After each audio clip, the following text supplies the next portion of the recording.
Marak fenomena suami poligami tanpa sepengetahuan istri sah. Fenomena poligami tanpa sepengetahuan dan seizin istri sah kian marak. Suami nekat memalsukan status hingga surat-surat demi bisa menikah lagi. Istri pertama dan kedua sama-sama tertipu.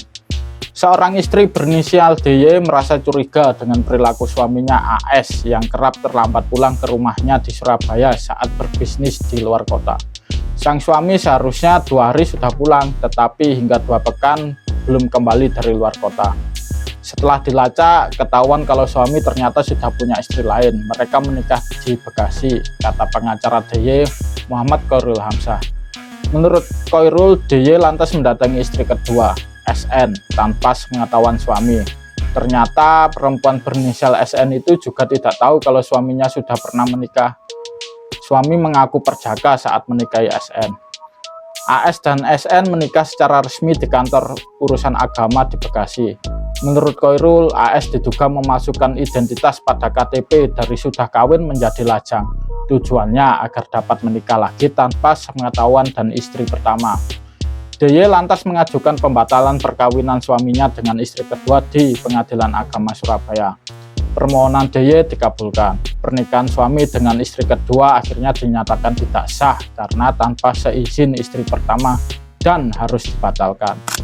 Nasib yang hampir sama juga dialami Tutik Indari.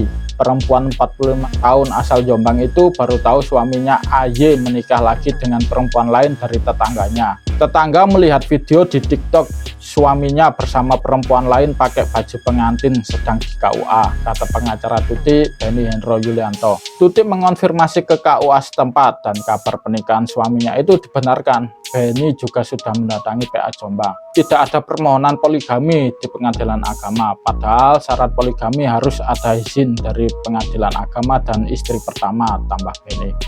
Tutik lantas melaporkan suami ke Polres Jombang dengan dugaan melanggar pasal 279 KUHP tentang tindak pidana perkawinan. Di sisi lain ada juga seorang suami berinisial MJ yang ditetapkan sebagai tersangka dugaan pemalsuan surat untuk menerbitkan duplikat akta nikah. Nah, akta nikah baru itu akan digunakan tersangka untuk menceraikan istrinya secara diam-diam. Tujuannya agar terbit akta cerai yang akan dia gunakan untuk menikah lagi dengan perempuan lain.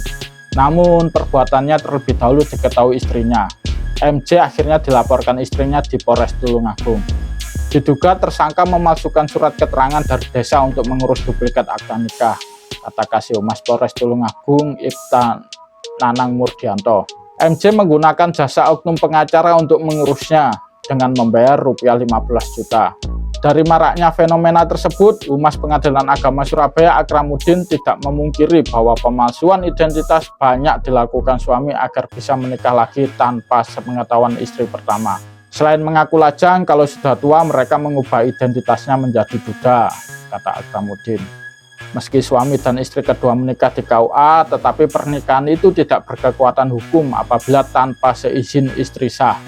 Kalau istri pertama mengingkari, maka pernikahan suami dengan istri kedua itu tidak sesuai prosedur hukum dan tidak memenuhi peraturan perundang-undangan, begitu kata Akramuddin. Semestinya, suami mengajukan permohonan izin poligami lebih dulu di Pengadilan Agama. Istri sah harus dijadikan termohon. Jika istri pertama dalam persidangan mengizinkan suaminya menikah lagi, maka permohonan poligami dikabulkan. Setelah itu, penetapan pengadilan bisa digunakan untuk menikah lagi di KUA.